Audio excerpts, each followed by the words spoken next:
Okay, so let's jump right into it. Picture this, right? You're in Delhi, one of the world's busiest cities, ready for the day.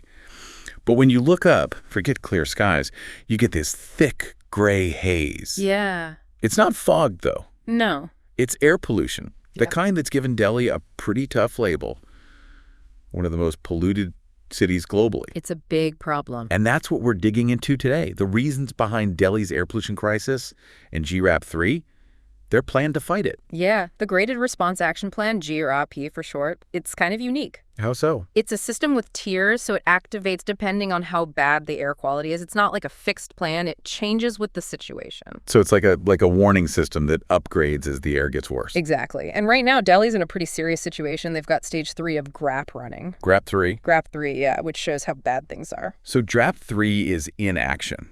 What does that actually mean for people in Delhi? Like, what changes under this stage? Well, when GRAP-3 kicks in, a bunch of measures start, mainly to cut down emissions and lessen the immediate health risks. Okay. One major change is they stop all non-essential construction and demolition. Makes sense.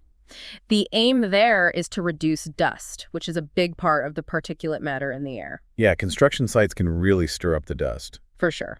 Another key measure under GRAP-3 is stricter vehicle restrictions. Some vehicles, especially older ones like BSE petrol and BSIV diesel vehicles, aren't allowed on the roads. Okay, can we break down what BS3 and BSIV mean? Sure. BS stands for Farad stage. It's India's version of the Euro emission standards, These standards control how much pollution vehicles can put out. Yeah. BS3 and BSIV are older standards. Vehicles that meet those are generally dirtier than those meeting the latest standards. Got it. So getting these older, more polluting vehicles off the road should help the air, right? Yeah, should make a difference. A study by the Center for Science and Environment actually found that vehicle emissions are the single biggest cause of Delhi's pollution. Wow. Like a whopping 51.5%. So these restrictions are a step in the right direction. Over half of the pollution. That's huge. But taking older vehicles off the road is just one part. There's got to be more contributing to Delhi's air problem. Oh, yeah. Definitely multiple factors involved. One big one, especially during winter, is the weather. Wait, the weather? How's that connected to air pollution? Well, it's about the patterns. In winter, Delhi often gets what's called a temperature inversion. That's when a layer of cold air gets trapped near the ground. Okay. And above it, there's a layer of warmer air. It's like trapping stuff in a pot. Pollutants can't rise and spread like they usually would. Oh, I see. They get stuck close to the ground, and that's when you see that thick smog building up. So even if there were fewer emissions, this inversion would still trap what's already there. Exactly. And to make things worse, wind speeds are generally lower in the winter, so that lack of wind just makes the pollution hang around even more, making things worse. So we got vehicles and bad weather, but there's more to it, right? What other sources are causing this air quality crisis? Well, there's this pretty controversial practice that's a big factor, especially at certain times of the year. Stubble burning. Right, stubble burning. It's a huge issue, especially during harvest season, right? Yeah. Can you explain it for those who might not know? Basically, after the harvest, farmers in nearby states like Punjab and Haryana burn the leftover crop residue, the stubble, right in their fields. Right. It's quick for them, but it sends tons of smoke and particulate matter into the air. Okay. And sadly, a lot of that smoke drifts towards Delhi, adding to the pollution that's already there. So it's not just Delhi itself, but things happening around it are impacting its air quality too. Yeah. It's a complex problem, it sounds like. It is. But let's get back to those immediate measures under GRAP-3. Apart from the construction bans and vehicle restrictions, another big step is that schools close. Schools close. So kids stay home because of the air. Yeah, especially younger kids. They're more sensitive to pollution's harmful effects. The idea is to limit their exposure by having online classes. Well, that makes sense for health reasons. I can imagine it's a pain for families and teachers to suddenly change everything like that. Absolutely. It messes with routines. It can be hard for some students to learn well, and it puts more pressure on parents who have to manage both work and taking care of their kids. Shows how widespread the impacts of this pollution are. It's not just an environmental issue, it's a social and economic one, too. Right. And probably, most importantly, a health crisis. That's true. We've talked about where the pollution comes from, but let's get into the health risks. Why is this air so dangerous? To give you an idea, the air quality in Delhi often goes way past what the World Health Organization recommends as safe for PM 2.5. Okay. We're talking 50 times the safe limit for these tiny particles that can get deep into your lungs and even into your bloodstream. 50 times. That's scary. It's one thing to see smog and know it's bad, but imagining these tiny particles in your body, Yeah. that's unsettling. It is a serious public health issue. And the impacts aren't just long-term. There are immediate effects, too. So what are some of the immediate risks people in Delhi are facing right now? Right now, well, people might get irritated eyes, throat, and nose. They could have an irregular heartbeat, coughing, chest tightness, trouble breathing. And for people with asthma, it can trigger attacks. So it's not just feeling a bit sick. These are potentially serious problems. Yes. And then, of course, there are the long-term impacts. Exactly. Being exposed to this level of pollution for a long time can have really bad consequences. Like what? Increased risk of chronic respiratory illnesses, bronchitis, asthma, and emphysema. We're talking permanent lung damage, higher chances of lung cancer, heart attacks, strokes, even a greater risk of dying early. It's not just annoying. It's literally life or death for some. Yeah, that's the reality. And that's why GRAP-3, even though it causes disruptions, is absolutely necessary. It's about trying to lessen these immediate risks and stop things from getting even worse. It seems like a temporary fix for a much bigger problem, though. You're absolutely right. GRP is reactive. It's essential for the current crisis. But to truly fix Delhi's air pollution, we got to think long term. And that's what we'll discuss in part 2 of this deep dive. We'll go beyond the quick fixes and look at what those long-term solutions look like. Stick with us. Back again for our deep dive into Delhi's air quality and what's being done. We talked about GRP-3 in part 1, how it's key right now, but not a long-term fix. Yeah, you're right. To really solve the problem, we need to go beyond those quick fixes and find solutions that last. Exactly. Got to tackle the root causes of this pollution. We mentioned transitioning from those fossil fuels to cleaner energy sources. That's where it gets interesting, right? So much potential for innovation. Let's start with electric vehicles. I'm seeing more of them around, but how likely is it that we'll see a big shift to EVs, especially in a city like Delhi? It's a major change, for sure, but not as impossible as it might seem. There are things that could make electric vehicles more popular in Delhi and throughout India. Like what? What would make people trade in their gas-powered cars for electric? Well, for one, the government's already giving some incentives for people who buy EVs, like tax breaks and subsidies. Okay. That makes EVs more affordable and accessible to more people. Good start. But what about the charging stations? Are there enough places to charge in Delhi? Yeah, that's a valid concern. Range anxiety, that fear of running out of power before reaching a charging station, it's a real thing for potential EV buyers. Right. But good news is things are progressing. More and more charging stations are being installed across the city. Oh, okay. Plus, the range of the electric vehicles themselves is getting better. The newer models can travel a lot farther on one charge compared to the older ones. So it's getting easier to charge up while you're out, and you don't have to worry as much about running out of power in the middle of your trip. That's promising. But what about the cost of the batteries themselves? Still pretty pricey, aren't they? Battery tech is another area where we're seeing quick progress. Yeah. The cost of batteries has been going down as production ramps up and the tech improves. If that keeps up, we can expect even lower prices, which will make EVs even more competitive with traditional gas-powered cars. So it seems like EVs are becoming more viable in the next few years. What about renewable energy sources like solar and wind power? Where do they fit in? Renewable energy is key.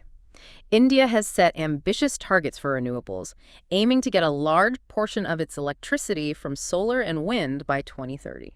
Ambitious goals. Are they realistic, though? It's a challenge, definitely, but India is making good progress. One big driver is the falling cost of solar power. It's dropped a lot in recent years, making it more affordable than ever. So it's becoming a real competitor to those traditional fossil fuels, cost-wise. That's got to be motivating. Absolutely. And besides the lower costs, the government has policies and incentives to encourage investment in renewable energy projects. They get it? Moving to cleaner energy is crucial, not just for the environment, but for the economy too. Sounds like there's real commitment at the national level to go green. That's good news for Delhi and for India as a whole. But let's switch gears a bit and talk about that other major player in Delhi's pollution. Stubble burning. Right. Can't talk clean air in Delhi without tackling this issue head on. It's tough, right? It means changing how things are done in agriculture, giving farmers workable alternatives. What are some of the strategies being looked at to deal with this? One promising approach is using biodecomposers. These are solutions with microbes, basically fungi and bacteria, that can be sprayed on fields to break down that crop residue naturally. So instead of burning the stubble, farmers could spray this stuff and let nature handle it. Exactly. It's a more natural and eco-friendly way to manage that residue, and it doesn't release those harmful pollutants into the air. Sounds like a win-win. Are there any drawbacks to these biodecomposers? There are always challenges with new approaches. One issue might be the time it takes for everything to decompose. Could be a bit slower than burning, which might not work with the tight schedules farmers often have between harvests. I see. Practical things to figure out. Any other options being considered? Another approach is encouraging farmers to till that crop residue back into the soil. Okay. Improves soil health and fertility over time, reducing the need to burn. So instead of seeing the stubble as waste, it becomes a useful resource. Exactly. It's about changing how we see things and seeing those benefits of different practices. And there's tech being developed too. For example, machines that can collect and process crop residue, turning it into useful stuff like biofuels or building materials. That's impressive. So it's a combination of natural solutions, new tech, and changing mindsets to transform what was once considered waste into something valuable. It shows how a holistic approach, one that considers both the environment and the economy, can lead to solutions that last. And it highlights how important collaboration is. You need scientists, policymakers, farmers, and entrepreneurs all working together to make these solutions happen. Right. But let's not forget about industries. They're big polluters, too. Definitely. Industries need to adopt cleaner tech and lessen their impact on the environment. Right, like investing in energy-efficient processes, switching to cleaner fuels, and putting stricter pollution controls in place. Exactly. It's about holding industries accountable and creating rules that encourage sustainable practices. But it's not just big industries, right?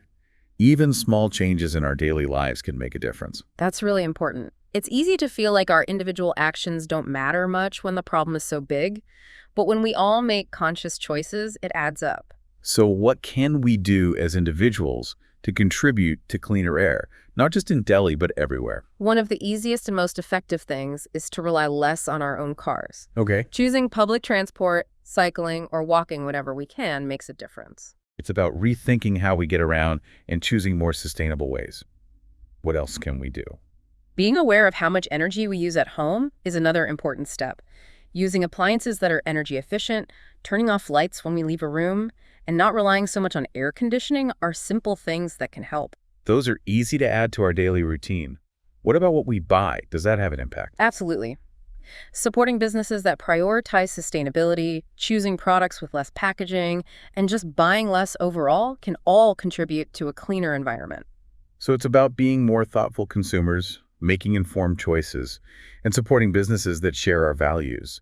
What about waste and recycling? Do those play a role in air quality? They're crucial for being responsible with our environment. Okay. Properly separating our waste, composting organic stuff, and recycling paper, plastic, and metal can significantly reduce what ends up in landfills, which can then reduce air pollution. It's about closing the loop, thinking about the whole life cycle of the products we use. Exactly. And lastly, let's not forget about raising awareness and advocating for change. Right, like talking to friends and family about these issues, supporting organizations, fighting air pollution, and holding our leaders accountable for good policies. Every voice matters. When we speak up and demand cleaner air, we push for change together. It's about realizing that we're all part of the solution. We've looked at some things we can do, but this is just the beginning.